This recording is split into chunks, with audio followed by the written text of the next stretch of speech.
The leader of Iran's Islamic Revolution, Ayatollah Seyyed Ali Khamenei, has warned of attempts to sow division between Shia and Sunni Muslims. Addressing members of the Assembly of Experts, Ayatollah Khamenei said there are political goals behind regional conflicts and that enemies are trying to turn them into sectarian strife. The leader further called on all officials to be vigilant against enemies' plots to infiltrate Iran. من محاسبه می‌کردم با خودم، دیدم حدود شاید 10 راه مهم را اینا برای نفوذ در کشور پیدا کردن و دارن عمل میکنن. همین حالا دارن عمل میکنن. یکیش راه علمی است، از طریق ارتباط با دانشگاه‌ها، ارتباط با دانشمندان، ارتباط با استاد، ارتباط با دانشجو، کنفرانس‌های به ظاهر علمی در باطن برای نفوذ میفرستن افراد امنیتی رو اینجا. این یکی از راه‌های فرهنگی و هنری است. مأمور مستقیم دستگاه‌های امنیتی را به عنوان یک فرد صاحب هنر برای فرض کنید که جشنواره موسیقی معین میکنن که بفرستن، که البته خوشبختانه وزیر وزارت اطلاعات فهمید، زودتر جلوشو گرفت. Ayatollah Khamenei added that the West is attempting to influence Iranian officials in order to shape their decisions in its own favor. The leader said Iran's opposition to the West stems from the losses it has inflicted on the nation. He blamed the West for beginning enmity towards the country after the Islamic Revolution's victory. Ayatollah Khamenei, however, noted that he does not support cutting ties with Western countries. He said Iran wants to have relations with the whole world, except the U.S. and the Israeli regime. Elsewhere in his remarks, Ayatollah Khamenei urged the Assembly of Experts to choose a revolutionary figure as Iran's next leader. He said the Assembly must only take the country's needs and truth into consideration while picking his successor.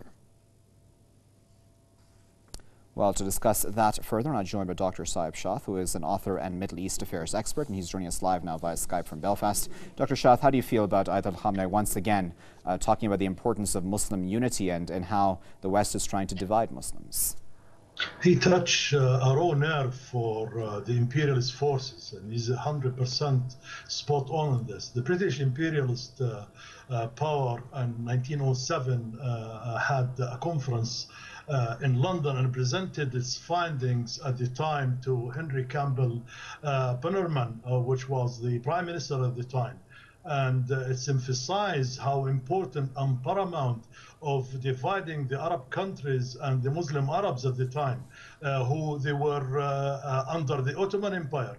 And I want to just show you or read to you the 4 conclusions of this, the papers in my hand of that findings.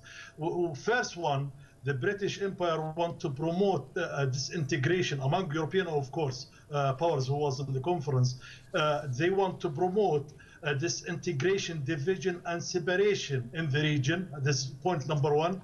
Point number 2, they want to establish an artificial political entities that would be under the authority of the imperialist countries in there. We have now over 22, and they want to create more with Daesh and the rest. Point 3, which is important, which is Samaḥa today touch on that, to fight any kind of unity, whether intellectual, religious, or historical, and to take practical measures to divide the region's inhabitants. This is the base of the weapons of choice for imperialism, which is sectarianism.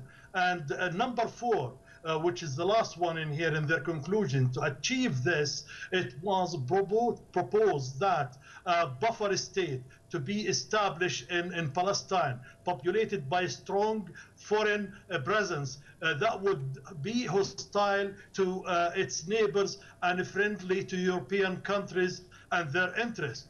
This is from 1907 report submitted by Campbell Bannerman, which was the British Prime Minister at the time. So we can understand the foundation of empire and the puppets they created in the area. Take it from the Bedouin tribes in the Arabian Peninsula when they imposed in power in Arabia Al Saud and Al Thani and the rest. And they created for them Mashiachism in there. And take it as well when they brought from Arabia the Hashemite family and partition Palestine give Palestine, historical Palestine, the east of it to the desert to the Hashemite family, which called today Jordan, and give the west to the Zionist entity, who is going to at work accomplish point number 5 in the conclusion: destroy the region and subjugate the region to the interests of the Western empires.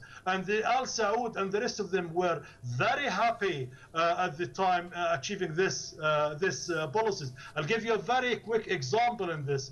The coup of 1953 against the government of Mossadegh in Iran, which is, as we know, the British carried that, and the USA and the United States acknowledged that lately, only just last year to acknowledge it all this year. And in there, we discovered 40% of the British budget in repairing Britain after the Second World War was coming from the wealth of Iran. 40%. Okay, we'll have to leave it there at that, Dr. Shaath. I do apologize. But of course, as always, we do appreciate your insight.